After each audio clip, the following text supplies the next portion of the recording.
Jika suatu zat terlarut ditambahkan pada suatu pelarut murni hingga membentuk larutan, maka titik beku pelarut murni akan mengalami penurunan. Hal ini terjadi karena molekul-molekul pelarut susah berubah menjadi fase cair karena partikel terlarut menghalangi pergerakan partikel pelarut. Misalnya, titik beku normal air adalah 0 derajat Celcius, namun dengan adanya zat terlarut pada suhu 0 derajat Celcius air belum membeku. Selisih titik beku pelarut TF0 dengan titik beku larutan TF disebut penurunan titik beku delta TF. Adapun rumus penurunan titik beku sebagai berikut.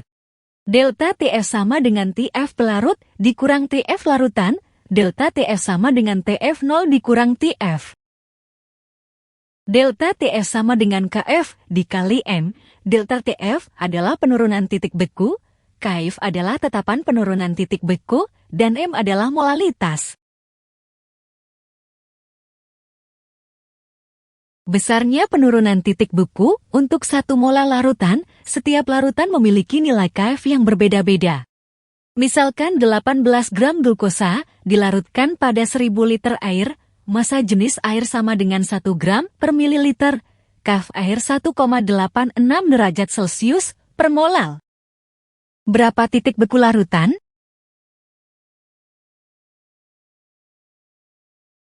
Maka diperoleh delta TF sebesar 0,86 derajat Celcius. Sehingga titik beku larutan yang diperoleh sebesar 0,86 derajat Celcius. Nah, salah satu aplikasi penurunan titik beku yaitu penaburan garam pada jalan saat musim salju tadi. Kenapa garam bisa mencairkan salju? Partikel-partikel garam yang ditaburkan di jalan akan mengganggu kestabilan ikatan partikel-partikel air yang berada pada fase padatan atau salju. Partikel-partikel garam menerobos masuk di antara partikel-partikel salju sehingga memutuskan ikatan-ikatan tersebut. Akibatnya partikel-partikel salju yang ada di permukaan dapat memisahkan diri dari gaya tarik sehingga akan mencair.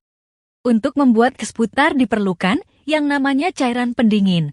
Cairan pendingin merupakan larutan berair yang memiliki titik beku jauh di bawah 0 derajat.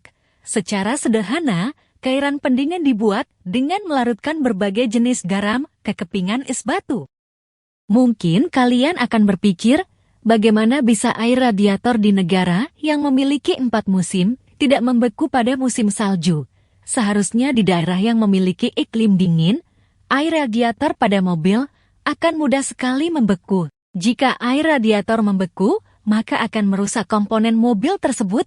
Untuk mengatasi agar air radiator tidak mudah membeku, maka ditambahkan cairan yang sulit membeku yakni etilen glikol. Dengan penambahan cairan ini, nantinya air radiator tidak mudah membeku karena terjadi penurunan titik beku cairan radiator. Jika kita membuat minyak kelapa tradisional, minyak yang dihasilkan akan cepat membeku.